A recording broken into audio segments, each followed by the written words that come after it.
Okay, so today is World Refugee Day 2019, on the 20th of June, and Theatre of Transformation Academy and the Oxford Enacting Global Transformation Initiative are so happy to be here with you all, especially because we have with us special guests, close collaborators of the Academy and of the Oxford Initiative, who are not just collaborators who have inspired us and done many programs with us, but whose stories I have been enacting. Just last week, I was in Washington, D.C. at a conference preparing the UN 75th anniversary, where I was honored and proud to share Abdi, yet again, your story, and Nour, your story from Syria. And in the middle of May, I was in Brazil at a conference on environmental transformation. And I was proud to share, Enzo, your story and your music as well. And your music has been with me in many, many conferences. So let us begin today. I'm really honored that we have with us three so-called refugees who, as you will discover, as I have over the last many years, are above all remarkable human beings who inspire us by their visions, their actions, and their stories of what they do on a daily basis, despite all odds. And I have with me my dear friend and collaborator, co-founding member of both the Theatre of Transformation Academy as well as the Oxford Initiative, Dr. Meera Sethi, who has worked with the UN International Migration Organization for most of her career on issues of global migration in Africa, in South Asia, as well as across the Middle East. So let us get into the session, but before more words, we need the power of art, the power of your music, dear Enzo, to get us started. Will you give us the lead song from your award-winning film, Refugee, Here I Am? Over to you, Enzo.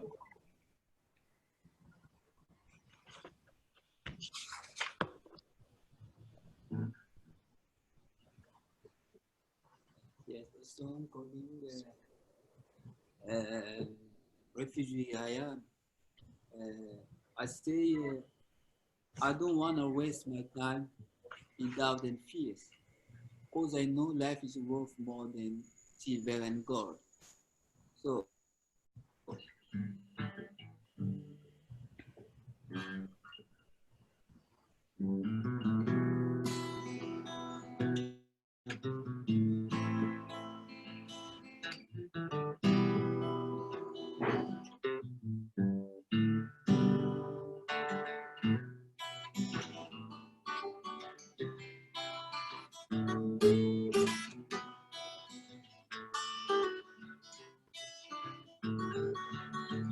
I don't want to waste my time in doubt and fears, because I know life is worth more than silver and gold.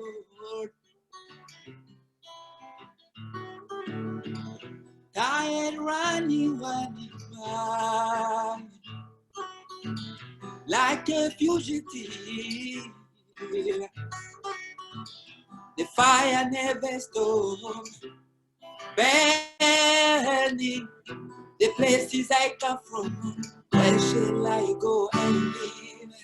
Hey, my land needs only corpse to live in it. Refugee, here I am, just a doggy food. Hey.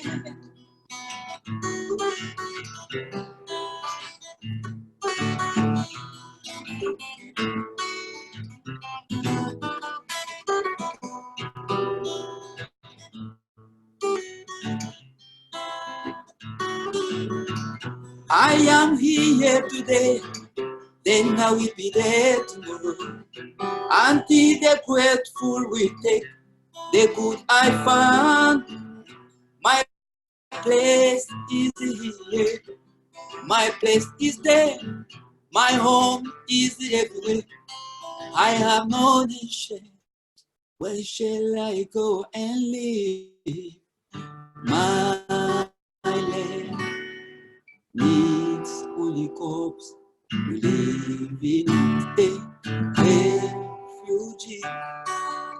Here I am, just to the floor. Yes, this is so called refugee I am. Thank you very much.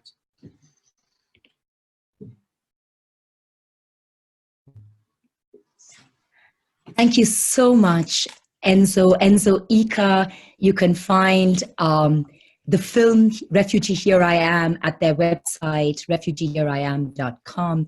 And Enzo Ikah has many of his beautiful songs on YouTube and on his website, enzoikah.com.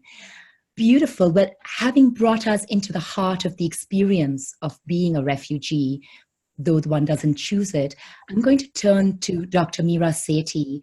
Meera, first I need to thank you because I only met Enzo thanks to you when you, as the chief of the Turkey office covering all of the crises across the Middle East, had invited me for a beautiful performance hosted by UNIOM with UNHCR, the refugee agency, and the French consul. And that was where I first got the honor of performing with Enzo and hearing his story. Meera, you have dealt with this issue for decades, and you're still so passionate about migration and refugees. So first tell us why. Why are you so passionate about this issue? And turning to today, this crisis we face that we've never seen since the end of the Second World War, what do you see as the biggest challenges and your way of resolving them? Yeah, I'd like to thank you all, Enzo, Abdi, Nour, Rama, and also India Migration Now, for inviting me to say a few words. I've celebrated World Refugee Day in many countries and in various capacities, in Turkey, in Ethiopia, in India, and today in Geneva. I think my passion goes back to the 70s when I was a student and saw the Indian migration towards Africa, saw indentured labor, saw Indians coming as traders, and also saw a lot of human rights being violated and marginalization of Africans in their own countries, which I saw and witnessed. And from there, much later, I have had the opportunity to join IOM and start working on refugee issues with partner agencies. And the first time was in the Horn of Africa, looking at Somalis and Sudanese refugees. And the instability in those regions continue to date. They are still generating refugees today. I also had the opportunity to work in Turkey. And when the Syrian crisis had just started, I was right there. And we saw all the Afghanis and we saw many, many others coming in from the borders into Turkey. So it's been quite a journey, having seen the African refugee issues and then seeing what happened with the Syrian crisis. And most recently, I was in India as my last posting and also saw what was going on with the internally displaced when you talk of climate change and you look at refugee issues, especially from Myanmar, which is amongst one of the countries which have generated a lot of refugees. And I think the passion remains because you still see so much of polarization among states. You feel that, for example, last year when we signed the Global Compact, when government signed it, we thought now we are a significant step. We're perhaps moving closer. And yet you see that we are moving in one respect towards closing of borders. We're seeing securitization of the discourse. And we're also seeing that countries have taken very hard positions and political situations are changing. And so that is one element I feel that continues to increase. We're also seeing a lot of unfortunate deaths at sea. We've seen smugglers kick in. We've seen a lot of migrants being exploited and being put in more vulnerable situations. So there's a form of double victimization that is taking place. You have become a refugee, you've been displaced from your country, you're fleeing conflict and war, and yet hosting countries are not able to give you the necessary opportunities. So with those few words, I think the challenges for us remain, and they're very big indeed. So my passion continues to grow, and I continue to work on this issue very closely. Thank you. Any Meera, other questions? yes.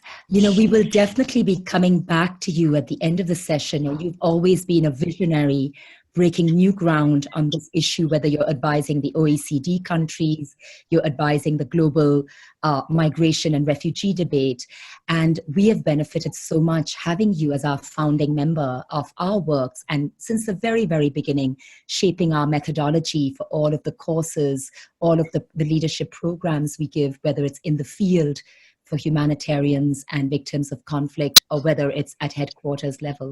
So we'll be coming back to you after we hear from our incredible three, if I could call them that, to hear your insights. And I also want to thank you, because it's thanks to you that we have a new partnership with India Migration Now, which is a young group of people who feel the same passion you felt as a young woman about this issue, which is so much worse today. So we're really proud and honored to be collaborating with them today as well in this program. So let me then turn with that to our fantastic three. I'm going to come back to you, Enzo. We heard you sing. Now we want to hear your words. How did you become a refugee? And how did you find this extraordinary way to continue to be a great musician, even though it's only your voice and not your body that can go across borders, and become such a great voice, such a great campaigner for refugees, human rights, and peace? Tell us a little bit about your story and then your vision for peace and for refugees. Thank you for asking. I think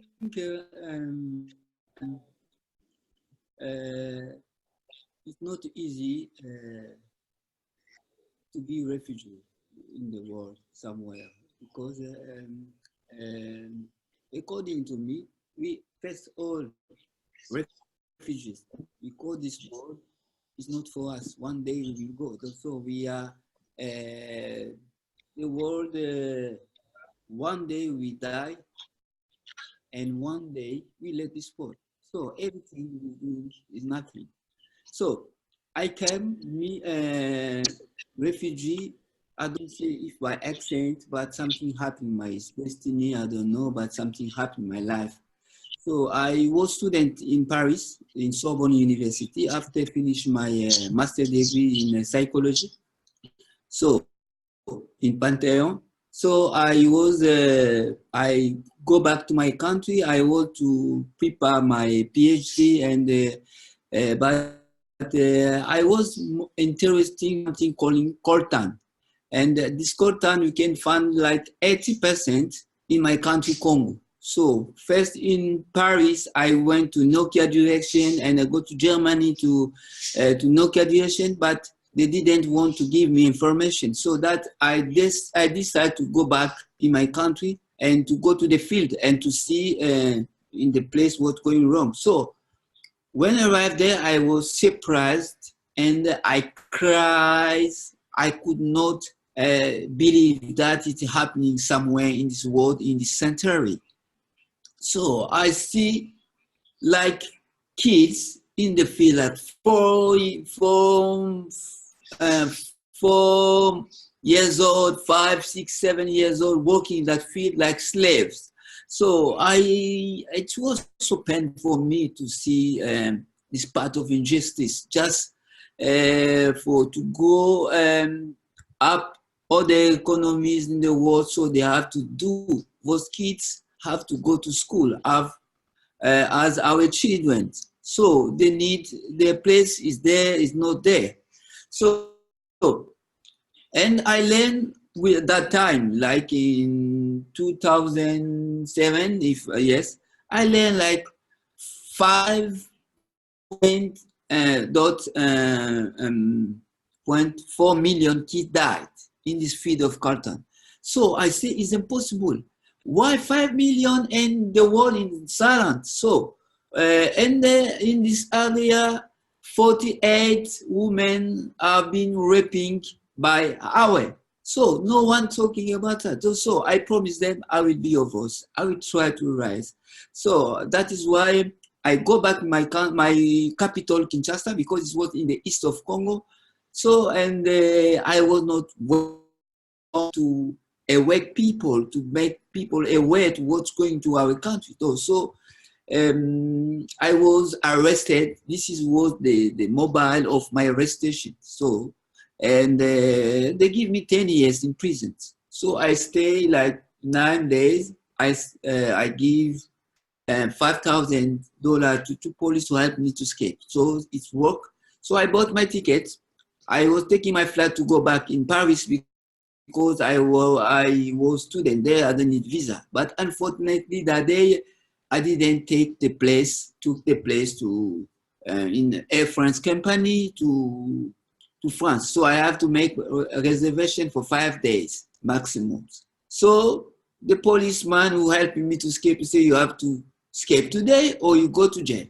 So we checked. One plane was Kenya in Kenya Airline. That time they closed it. Kenya and Istanbul, Paris. So I took the plane. So until Kenya, Istanbul, and they didn't Istanbul. That didn't want me to continue my trip. They say because I didn't have visa of transit. I said this is the free place.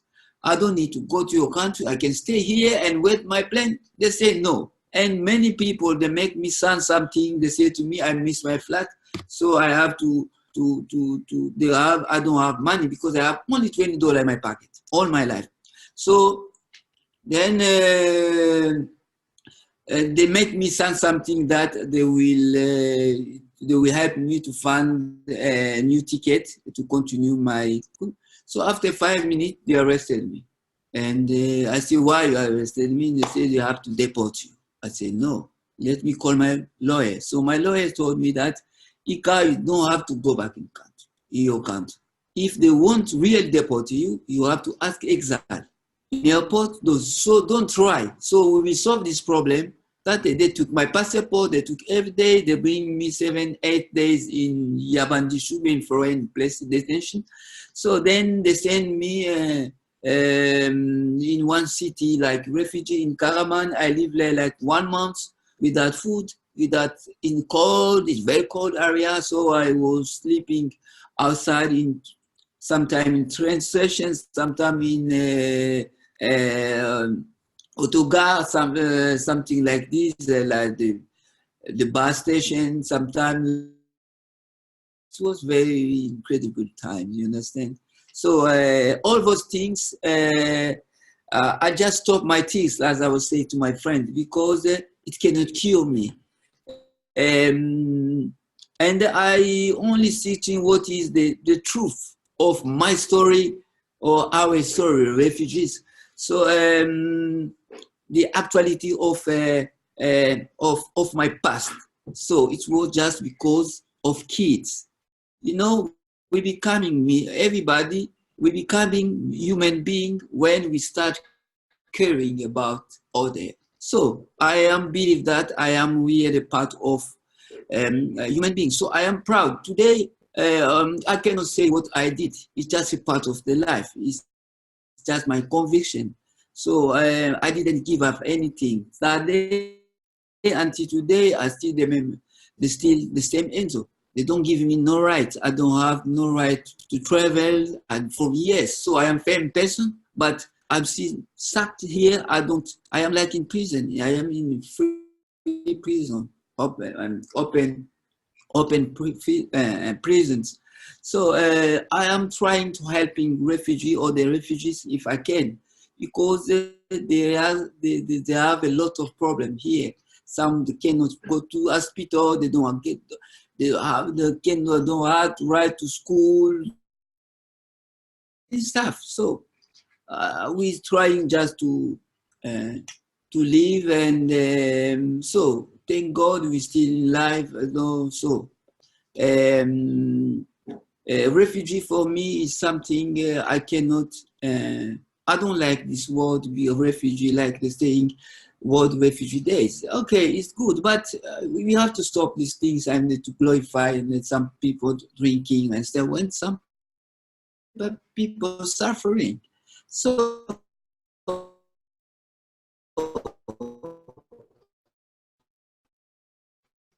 what does mean? I don't know.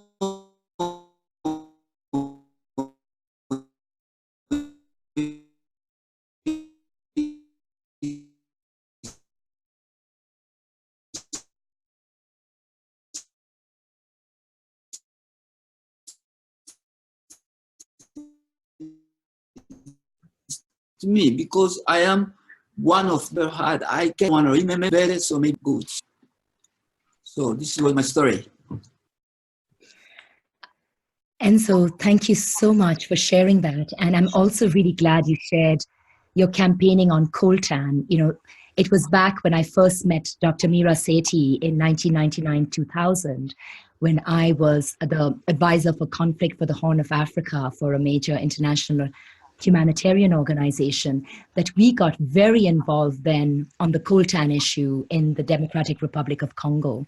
And even though the Security Council took it up, the deaths continued, and now 10 million have died, and we've lost count of how many people have died in the Congo conflict.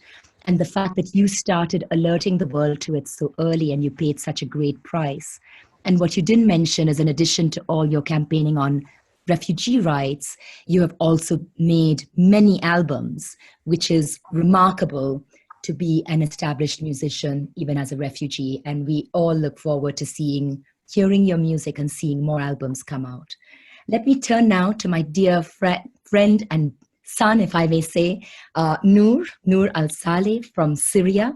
Nour, I've been a great supporter of one of the organizations that you have helped to create and to support and train over the last many years.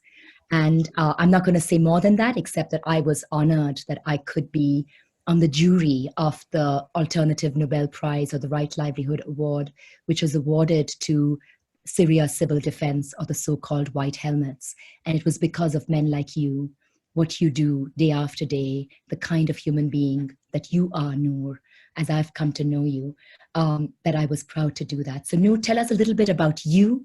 How did you, of all people, come to wear this label called refugee, and how have you remained a humanitarian and a human being despite all your challenges? What's your message for us today?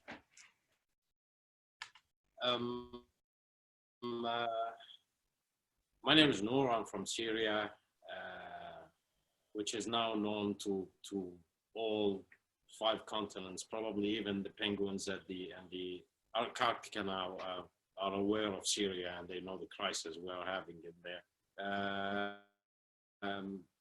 I was born and raised in Raqqa in northeast Syria, and I moved to Aleppo later for my university degrees. And in there, I started to work as well after I finished. I was working in petrochemicals. Then I decided to move out of Syria to start my own business, and that was in Georgia. Georgia, the state, not in the United States. After the Russian war, and I started very good business in there, and I was lucky to have good support from friends and partners in there. Then when the revolution started in Syria, I packed up everything and I moved back to Syria. I started with a few friends of mine to help and support the internally displaced people. By that time, the refugee crisis didn't reach Aleppo that time. But in Idlib, it was ongoing that time when the waves of refugees started to flee the country. Unfortunately, we couldn't do anything because all the roads were completely cut, so we couldn't reach. We managed to help some of the IDPs who came from Homs, who came from Hama, from Raqqa also. But everything that doesn't have support will come to an end. And that's when we run out of anything. Even the fund we were using, it was our personal. Finished also, we became on the spotlight. So that another risk that we have faced. With the Islamics also started to rise up in Syria, that was another problem, because I can assure you that the revolution in Syria was never meant to be with cover. It was for freedom. It was not for anything that will strap us. And that's when the threat became double on me, and I had to flee the country myself.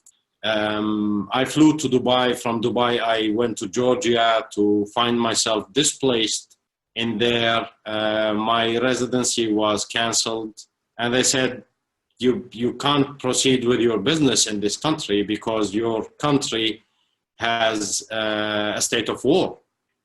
So I choose not to stay in there because I wouldn't be productive, especially that I'm supporting my family inside Syria. So I moved to Turkey, and Turkey is closer.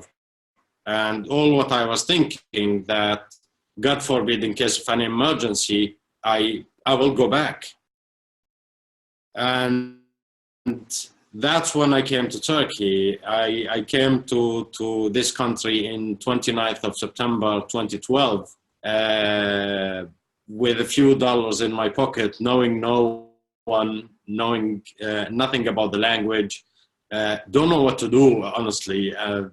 I still remember one thing very important, and everyone is talking about Turkey differently. For me, I always like to mention Atatürk Airport in Istanbul because it was my home for 31 days.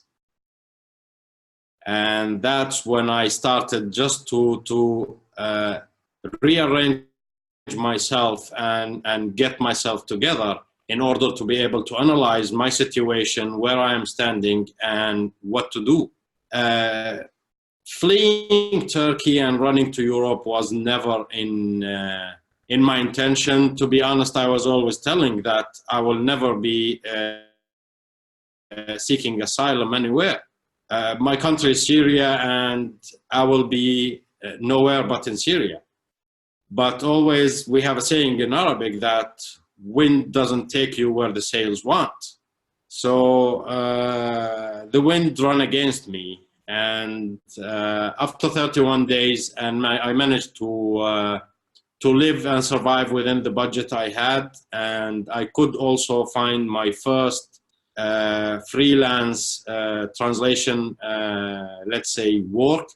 And from there, I started, and I become more involved with the Syrians who are living in Istanbul, in Gaziantep, at the border in Hatay. And to be honest, lots of them and lots of the stories are yet not known to anyone. I mean, some of them were lucky that their stories were published or exposed to the international community. But thousands of them have huge tragedies that no one is aware of. All what we were trying all the time to support them, to take them where we want them to be, and to make the world aware of what is it. Even the term calling IDPs. IDPs are still refugees, but within their own country. And for me, it's even harder because to be a few kilometers away from your home or village and you can't even take a step towards it, that's more painful. The refugees who are settled in another country, they accepted the fact and they said, okay, what can we do? This is what we are. And that's when I was involved in the Syria Civil Defense Program, which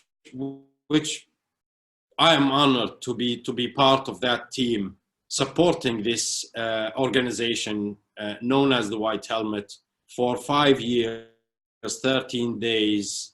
That was the best in my life. I cannot ever be any more proud of being part of such a thing, because I could see the achievements. I have been personally involved with every one of them who attended the trainings we delivered to them. They were helping refugees, setting camps with the low support they have, with the simple resources they had at the beginning. Then we saw how they started to build their own structure. They become more strong, more organized, and they become widely known. Me and the team I was working with, we were supporting them, but we can never claim any credit, because these people are the true heroes who achieved all these. And imagine if these things are to be reflected on the global scale. Our goal is not to have refugees who are receiving support all the time. Why to have refugees at the first place? It's one of the basics and the primary things stated within the international humanitarian law, within the codes of the United Nations, the right of living and the right of freedom in practicing anything I want, as long as I'm not harming anyone.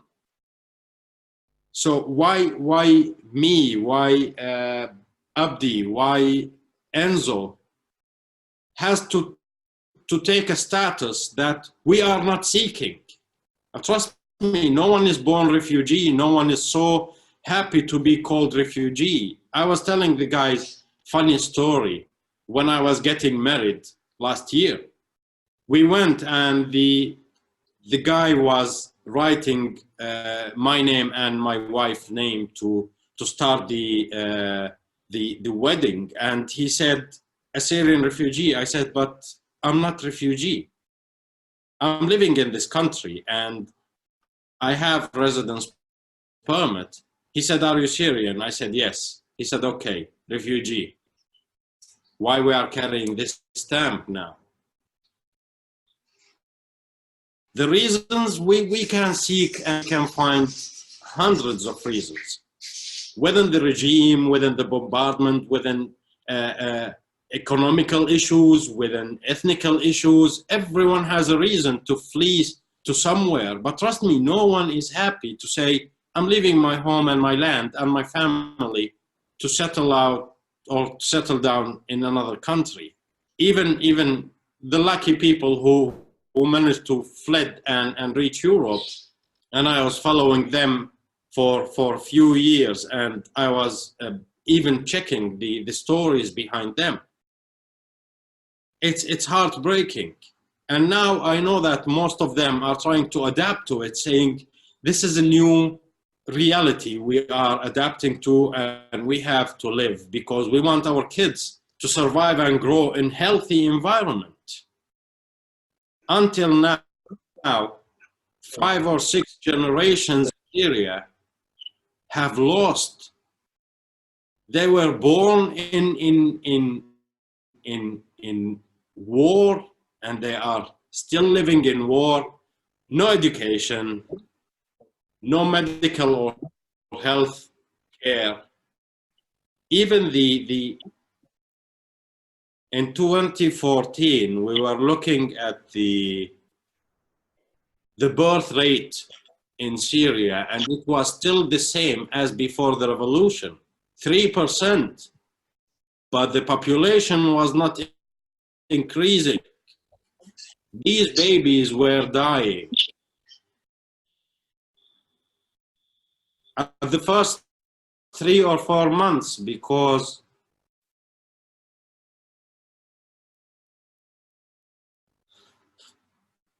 there were no vaccines.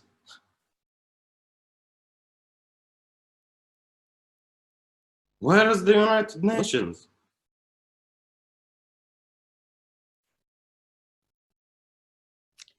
Trust me, when I say United nothing, I mean it until now. Until they prove that they are united something. If they are the elite who is ruling the world, they should show it.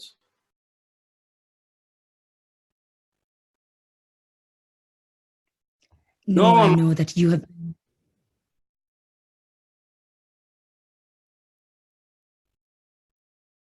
The white helmets are doing the best, but they don't have the ability, even the accessibility to go anywhere and deploy and help and support.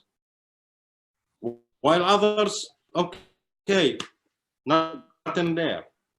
My field of experience is in different domain now, and I'm trying to do something. The contamination with explosives is crazy now in Syria. Northeast, northwest, northwest. So I'm even missing the vocabulary now. In northeast, northwest, in the desert we have in Syria, in the south, these need to be dealt with, and this is increasing the amount of refugees and internally displaced people. Someone need to monitor these things and decontaminate it so these people can go back to their lands and their homes and say, we can safely rebuild the rubble we have. And trust me, lots of them are seeking nothing but to go to the wreckage they have where they can start rebuilding. Nour, thank you so much for sharing this. And I know how. Yes. And I know that it's even more, sorry, dear, it's even more painful for you because you've come so often to the United Nations in Geneva to present the reality on the ground. And I know that for you, your hometown of Raqqa, which has gone from being such a beautiful cosmopolitan city that you've always described to me to being, as you just said now, a wreckage. So thank you so much for sharing this. And I'm going to ask now to build on you, to turn to Abdi. And I'm just very touched by everything that you've shared because this tragedy continues. But through people like you, we really hope that the wreckage will become a beautiful new civilization. My dear, dear Abdi, please. Abdi, you are the sad new face of the refugee story. And I would like, every single time I've shared your story, it has been one which I started doing the month after I met you. I was asked to give a commemoration speech at a university, the Erasmus University, Rotterdam. And I thought, I have to share your story so people know how courageous, how noble, how wise you are for your young age. So Abdi, share with us your story and your wonderful work. I'm always proud. I travel everywhere, including to Washington, D.C. last week for our UN conference with your beautiful photojournalism book.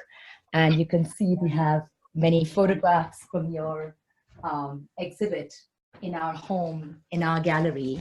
So with that, please tell us how you got to being who you are today. All right. First of all, thank you. I also want to thank for my brother Enzo and my brother Nour for their good words. I'm Abdi. I'm close to be 21 years old. I born and grew up in Somalia.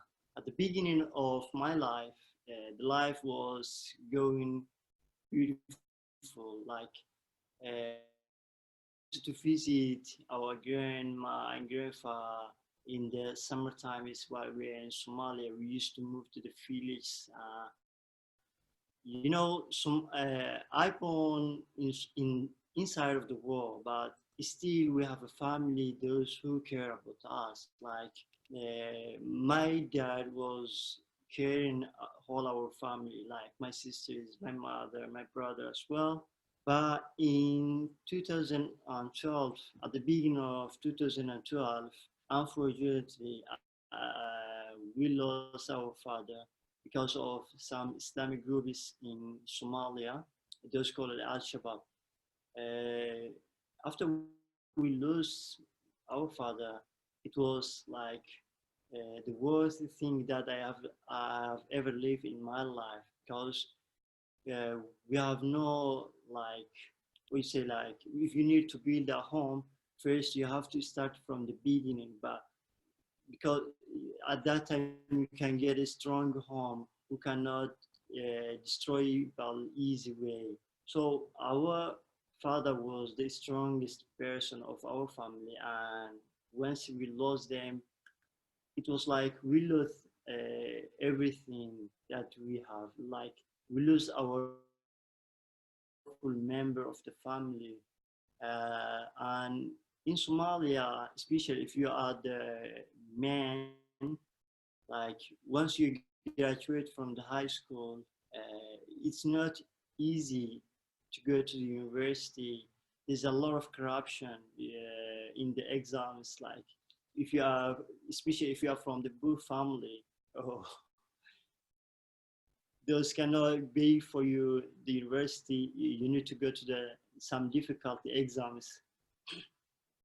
And even if your notes are successful and if you are good with the points of exams, there will be 100% there will be a lot of corruption. So you cannot easily go to the university in Somalia.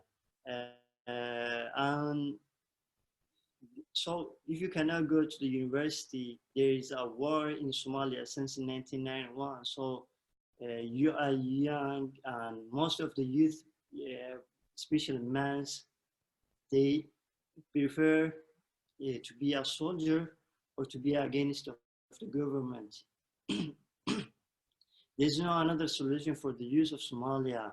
Until now, there's a still same thing. If you, as I told you the first, if you have no, some parents those care about you, you will be a soldier and die for nothing, or you will be against of the government and still die for nothing. There are also still youth people that, like in Somalia, it's also easy to see like 15 or 14 years old boys, those carried by force from their families, and they're fighting for Al-Shabaab, but that's not what they want. Like, they don't know what's the war even, they don't know how to catch even gun, but they are still fighting, and they even don't know how to fire the gun. So if I come back to my story, once we lost our father, my mother decided to send us out of Somalia, me and my brother, because she thought that was the only solution to live in a good life in the future. So my mother sent us with some smugglers. I don't know, it's not easy for a mother to send her children far away from her. So, but there's no solution in Somalia really, especially in the south of Somalia. The place that we live at was captured from the Al-Shabaab, and there's no solution without of escaping of Somalia. So my mother decided to send us out of Somalia, me and my brother. So first, we moved to Dubai. We were transit in there, but that was the first one. The war started in Syria also. So after we moved to the Dubai, and then we moved to Syria. We were migrating. Like, I was just 13 years old, and my brother was just 40 years old. We were migrating without knowing what the migration is. So once we arrive in Syria, we don't know. My brothers do not speak Arabic. I speak Arabic, but in Syria even they have different accents, and we have another group is those from Somalis, Sudanese. We have some Ethiopians as well in our group. So and there was some smugglers like Somalis. There was some Arabic smugglers as well. I mean, there was also some Kurdish smugglers in the place that we live in Syria. It was a Damascus. We lived there for 6 months without seeing outside. We cannot go out of the home even. Like when we asked the smuggler that we know him, he was Somali. We asked him why we are here. Like my mother warned us, we need like a phone to call her, and he say, if you call your family, do you see these guys? They again ask your family extra money to pay until I solve the house instead of paying another money. So after 6 months, they decide to move us to the Turkey. Our plan was to move to Europe, especially Norway. There's one of my aunts is living over there in Norway. So our plan was to move there because we need somewhere, like we are still young, we need someone who cares about us.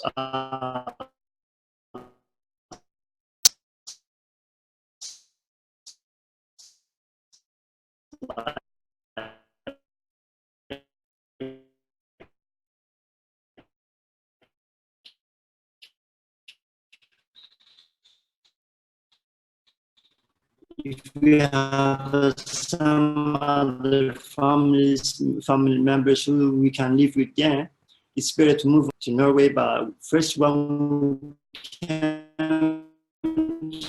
Turkey, and once we arrive in Turkey, he just let us. There's a lot of Somalis there. You can just take care on your next. I mean, the next point that I arrived and I don't know anyone from this country.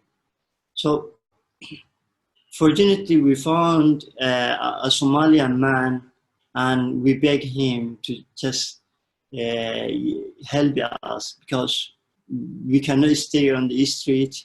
He was a really nice guy. He took us his home for 2 days, and then he speak with us and say like, you are very young and I cannot keep you in my home because it's not legal, and I cannot care about you because you are not. I cannot even care about myself. He said that's what he said. He said there's only one situation that I will take you to the UNHCR and they will care about you. And we call our aunt, which live in Norway, the only solution that you can stay in Turkey right now, because she said that she already paid what she has. And then he took us to the UNHCR, and it was like end of 2012, and then the UN take us like the place that the youth refugees live in Istanbul, like underage. I mean, like if you are under 18, they will take you someplace. Yeah, fortunately, they take us a city like Istanbul. We luckily have a chance to continue our education. I was in class 10 when class 9, I finished class 9 in Somalia, and I moved on class 10, grade 10 while I come to Turkey.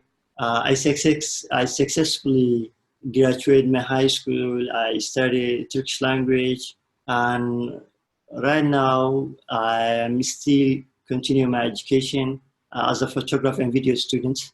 It's my second year of university. If I come to my photos, I have no power, or I have no living for long like my brother Enzo or Nour. Those have a lot of experience for a life, but the only way that I can help people like us is to make photo or to photo shoot of them and show them the world. Like my message is to, I'm not good at the speak, connecting with the people, but this way I explain myself. The photo I shoot is my way of explanation. The films I make is a way of that I connect with the others. So this not only photos, it's message of my world. That's what I want to say. Thank you very much as well.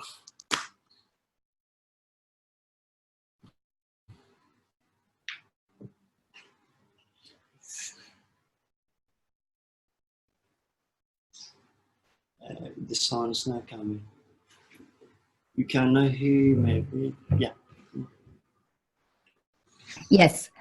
Abdi, thank you so much for sharing your story and how you came to be this remarkable documenter of the experience of young people like yourself.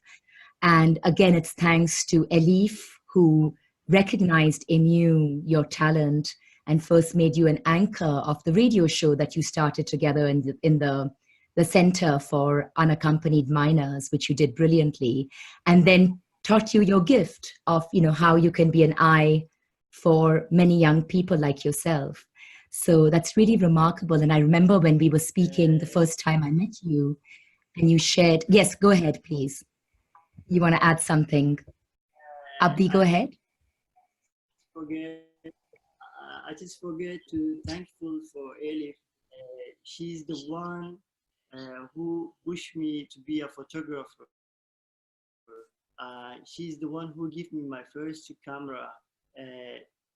If you are here today with Abdi, it's because of Elif, really. I want to say her thank you very much, my dear sister, and thank you, you too as well. Thank you very much, my brothers. It's my first time to meet Nour, but I really love him. He's a very nice guy. He's a the owner of this home. He will come us very well. Thank you very much, bro. Enzo. I want to add something for him. Say thank you for our sister Elif. She's spiritually with us. If Elif met Abdi is because of me. So he has to say thank to me and say to them. Thank you very much. So yes, just a joke. And so I have to say thank you to you, because if I met Elif, it's thanks to you, because you brought her to our performance. And I'm so happy you both now met Nour. Go ahead, Enzo. Make this organization, so we met with you. So we have to thank everybody. Thank you very much. Which is a good way to come back to Meera, Dr. Meera Sethi and IOM. And Meera, you've met Enzo before, you've heard their stories, you've heard their messages. Would you like to add, I said I would come back to ask, you know, looking at the situation today, what is your vision? What would your message be for the future? So that, as all three of them said, you know, I mean, we're not choosing to be refugee days. We don't want simply a successful refugee day. What would be a better, the ideal future you imagine? You know, Yeah, thank you. It was very, very touching and quite emotional to hear everybody's stories. And I'm so happy that each one of them is touching people's lives and continuing to help others. I think two words are very important for me, and that really is my vision too. Having seen what has been written since the 90s on refugee issues and migration issues, seeing the polarization, as I mentioned earlier, seeing the international conventions, the various strategic documents coming out, I think each one of us can make a difference in the lives of others by just two simple words. One is equality and the other is opportunity. The inequality is increasing, whether you talk of wealth, whether you talk of incomes, you talk of jobs, health, education, etc. So for me, the creation of more equitable communities and societies, of trying to share with others even a simple gift that you may have. I think that is where we must all strive for, to see more equality come in, more inclusiveness, and that is very important. We're talking of integration, which has become a buzzword in Europe and in many other countries. But yes, let's get more inclusive whilst we continue to bring people in our fold and embrace the diversity of cultures and music and art that continues to be part of this whole journey of refugees. So equality, and I understand there's recently a commission established called Commission of Sustainable Equality, something I only learned this morning when I was looking at some of the information. The second thing for me is opportunity. There is inequality even in opportunities that we all get, in having different status, having different categories. So irrespective of status and categories, I think it's the opportunity to restart and to rebuild our lives. And what is important at the basis of all this is safety and dignity. Safety is very important because many of us, many of our refugee communities, as well as migrants, are not safe everywhere. So the creation of safety is very important, as well as dignity. In whatever we strive to do, in whatever they strive to do to rebuild their lives, that is very important. And of course, something I've always said in every meeting that I used to be in, basic human rights. Irrespective of status, irrespective of countries where you are in, whatever your category or artificial status that we have granted to all of you, I think the basic human rights must be respected and honored. And lastly, it takes me back to what Rama, we had started with in Turkey, the journey when we started together, the Syrian refugees, was the art of hospitality. Whether you are in a receiving state, a sending state, a transit country, in whatever country you may be, in whatever status, the art of hospitality may never be forgotten, however simple and however meaningful it can be. That brings value to our lives. And thank you so much for bringing me today on this World Refugee Day. How perfect, Meera, that you said that. You know, already I had told our dear Elif some time ago that my dream on 20th of June, 2019, 5 years after I first met Enzo, would be to be able to perform with Enzo again. So Enzo, what I'm going to ask you is, could you grab your guitar? Don't move. Stay so we can see all of you together. And if you can squeeze your guitar in, there was a poem that I wrote, really motivated and inspired by incredible human beings who have kept your human dignity and who have even increased your human dignity despite what you've been through, and who continue to do so much, not just your visions, not just your voices, but actually your actions, which are for humanity. And what I love is that your message to us is not just about refugees, it's about humanity. So, dear Enzo, if you would join me with your guitar in my sharing my one poem, which is right here from our book, which we called The Gift of Peace, which we published in our Oxford initiative, Enacting Global Transformation. And this is a handmade copy by our beloved friend, the human rights and peace artist, William Kelly from Australia, which we handed over to the United Nations last year with his beautiful graphic art. Many of the paintings and pictures are about the situation of refugees, like this one, which I find so moving, where he says, you know, they come to us to seek shelter from their wars, and we just lock them up in prison camps. So what each of you said today was so meaningful. And so when you talked about the open air prison that you're in, which hasn't stopped you from what you've been doing. So this poem is to honor the three of you and the many great human beings like you on whom we've put this label, but we know that you are great human beings. And so I dedicate this to you. It's called Let Us Seek Refuge. Over to you, Enzo. You start us. And unfortunately, we didn't have time this time to rehearse as we did last time, which was such a wonderful experience. But we'll see what happens.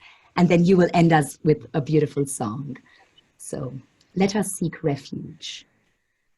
Just strum some notes and I'll start in a few seconds.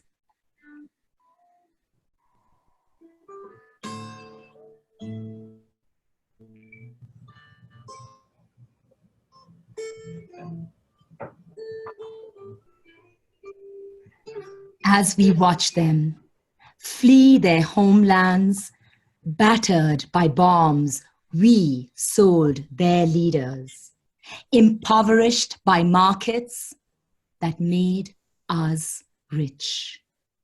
As we rush to bolt our border, let us halt and look into the mirrors of their eyes.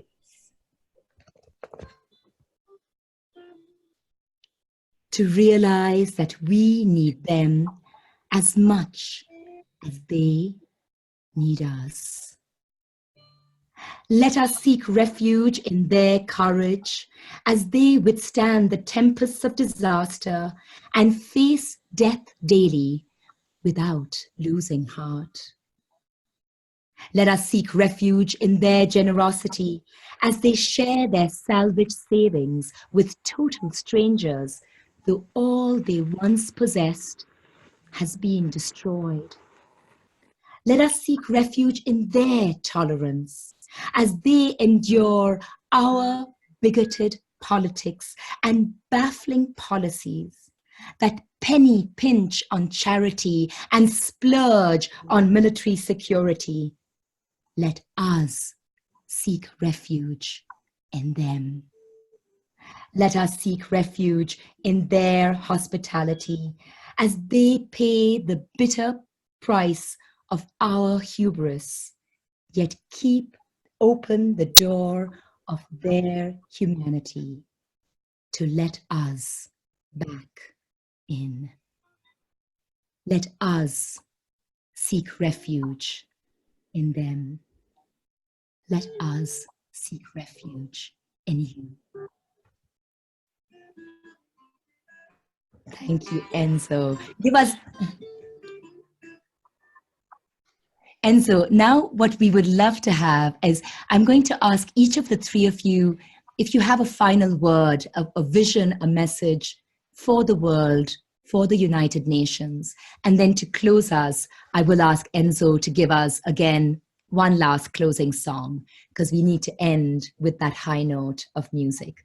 So just going in turn, starting perhaps with you, Nour, is there a final word you would wish to add? A final message, a final vision? I wish for us, for the United Nations, we are not losing hope, never. We lose hope, we lose our humanity. We will always have faith in United Nations and someone in there who is going to make a difference that we are all seeking to achieve. And one day it will happen. And we will keep pushing on it. Thank you. Dear Abdi.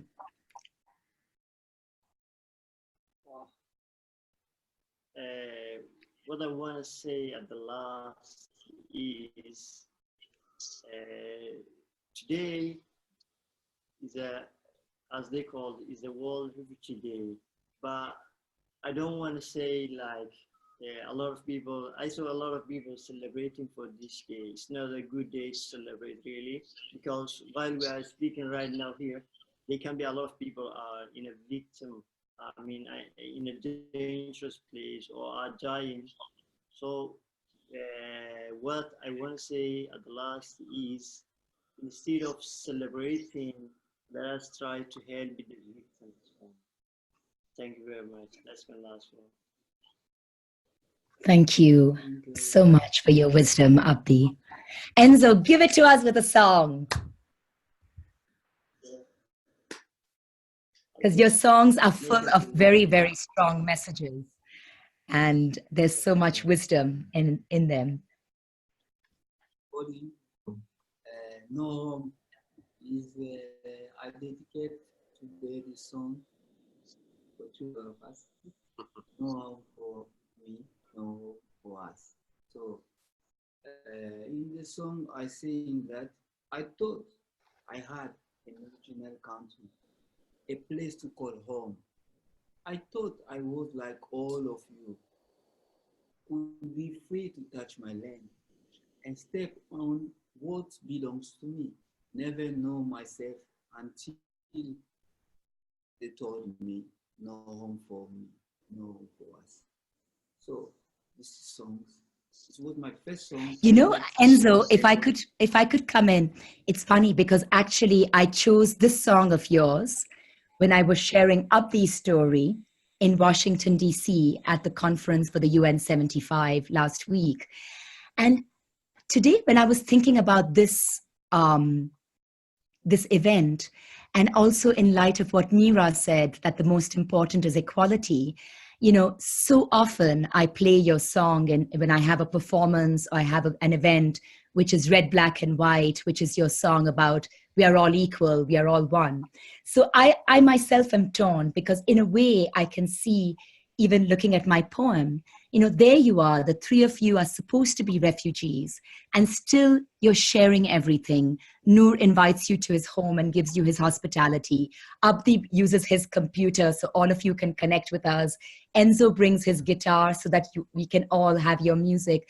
So there's so much equality and inclusion and hospitality and sharing and, you know, solidarity. And, you know, so I wonder, I don't know myself, I feel that what you have done, and, you know, I'm hosting this meeting in Home for Humanity where Nour has come and slept under this very roof. And Meera, of course, has been, and it's my dream. We've been trying very hard to invite both Abdi and Enzo to Geneva, to the UN. So we hope you will also come here. I feel that the real summary of your lives is, though you lost your home, you have been creating a home for all humanity. And I really celebrate that. So I don't know what I was going to say, Enzo. I love your song, No Home, but I wonder if it's really true and whether instead maybe Red, Black and White is more your message for the world of equality, that we are all one. But you're the musician, so you get to choose.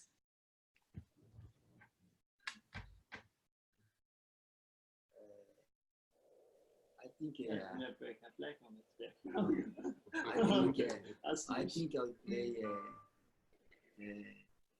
Storming I'm at loss that I played in that day in the French Palace. The last song I played was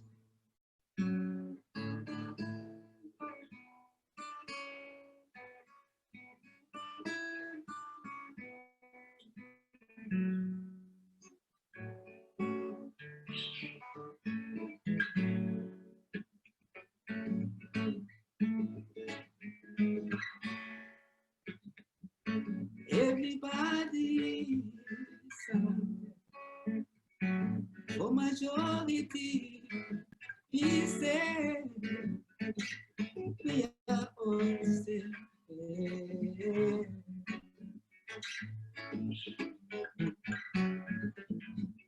Everybody sang for majority he said oh, oh, oh.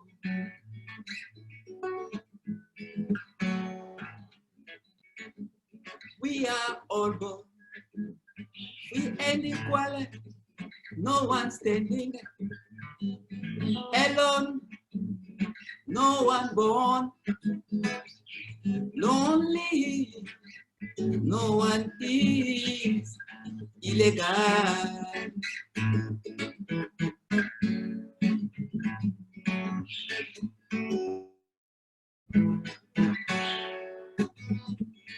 I have a question. I would love it to ask you. Are we all the same, but not equal?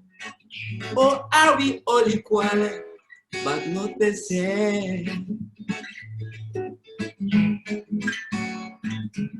No nobody, no necessita de protection. Nobody, no necessita. Are you happy seeing Syrians bleeding tears? No, no, no.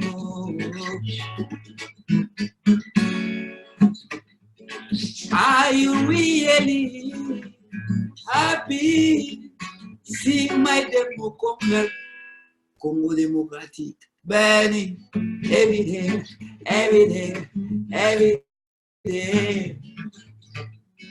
When the lion kills just for food, but when the man kills just to show his superiority, this is the difference. This is the difference. Oh yeah, no borders, no nation stop the protection. Nobody, no nation stop. Nobody, no nation stop the protection. No borders, no nation stop. Thank you very much. I love that. That was the perfect song. And it truly fulfilled my wish that we could be together on this so-called Refugee Day and that we could perform together and enjoy your songs. So I want to thank all of you so very much.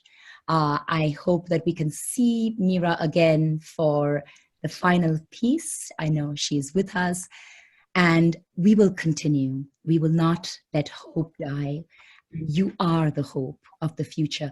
I'm also so happy that this time, so many of my programs is always a mix of men and women. And this time, all three of you are men and young men.